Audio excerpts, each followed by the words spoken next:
Scottie Scheffler just handed over his driver for testing. Officials ran the check. It failed. And by the time reporters heard about it, he'd already won another major with a backup club in his bag. That's not the story most golf channels are telling you right now, and that's the problem. Before we get into what actually happened, here's a question worth sitting with. If a system is only checking 1 in 3 competitors and then quietly leaking who failed and who didn't, is that really protecting fair play? Or is it just picking who gets embarrassed? Drop your answer below, because by the end of this you might change your mind. Here's what you need to understand first. Driver testing on tour isn't new. Governing bodies check a portion of the field at big events, looking at something called characteristic time, a measurement of how much spring effect a club face has at impact. There's a legal limit. Hit enough balls with the same driver, and the face thins out over months and years. The number creeps upward. Eventually, a club that was perfectly legal the day it left the factory quietly crosses the line, and the player has no idea until officials pull it aside and run the test. That's exactly what happened to Rory McIlroy heading into the 2025 PGA Championship at Quail Hollow. His driver got flagged. He switched to a backup and played through it, but he didn't speak to the media for 4 straight days. No explanation. Just silence. People assumed he was rattled by the failed test itself. They were wrong. What actually bothered McIlroy was something else entirely, and it wouldn't come out until the final round. Scottie Scheffler's driver failed the exact same test that same week. Nobody knew. Not the press, not the fans, not even most of the players. Scheffler kept playing. He switched clubs, said nothing publicly, and proceeded to win the tournament by 5 shots. 5 shots, with a backup driver, against the best field in the world. Let that sink in for a second. This isn't a player who needed an edge. This is a player who could win with whatever you handed him. So how did any of this become public? Xander Schauffele, who'd failed his own driver test years earlier at the 2019 Open Championship, mentioned in a casual interview after his round that he thought Scheffler had switched to a backup too. He wasn't trying to break news. He just assumed it was already common knowledge. It wasn't. Within hours, the story flipped from one star failing a test to 2 of the top 3 players in the wild quietly doing the same thing in the same week. Scheffler didn't dodge it.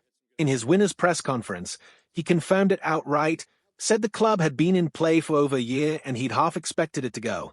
Then he did something that separates him from almost every other superstar in this position. Instead of downplaying the system, he called for more of it. He said if testing matters, it shouldn't stop at 50 guys out of 156. Test everybody, or don't bother pretending it protects the field. Schauffele said basically the same thing that same day, unprompted. He later apologized to Scheffler for being the one who let it slip, saying he never meant to make it a headline the day the guy won another major. That's the actual scandal here, and it's easy to miss if you're only chasing the loudest headline. It was never about anyone cheating. Every player involved passed the test the moment they were told, no argument, no pushback. The real issue is a testing system that checks a third of the field at random and then lets information about who failed leak sideways through a hallway conversation instead of an official statement. Players are left finding out through reporters, not through the people actually running the tournament. Now fast forward to June of this year, because this is where the story actually gets its ending. Scheffler walked into the 2026 US Open at Shinnecock Hills carrying the only major he'd never won, chasing the career Grand Slam, and doing it on the exact weekend of his 30th birthday. You could not write a better setup. Wyndham Clark carried a 6-shot lead into the final round, paired directly with Scheffler in the last group, in front of a New York crowd that sang Scheffler happy birthday on the first tee and turned openly hostile toward Clark for 18 straight holes. And Clark held on anyway, down to a single shot late, battling both Sam Burns and a gallery rooting against him. He closed it out for his 2nd US Open title. Scheffler finished tied for 4th, 4 shots back, mixing good stretches with just enough mistakes to keep the Grand Slam out of reach for at least another year.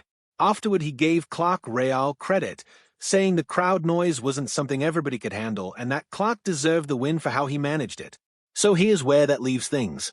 The player who spent all of 2025 arguing that golf's officials needed to be more rigorous, more transparent, more consistent, walked into the toughest test the sport had to offer and still came up short, not because of some rigged system, but because of a handful of putts that didn't drop.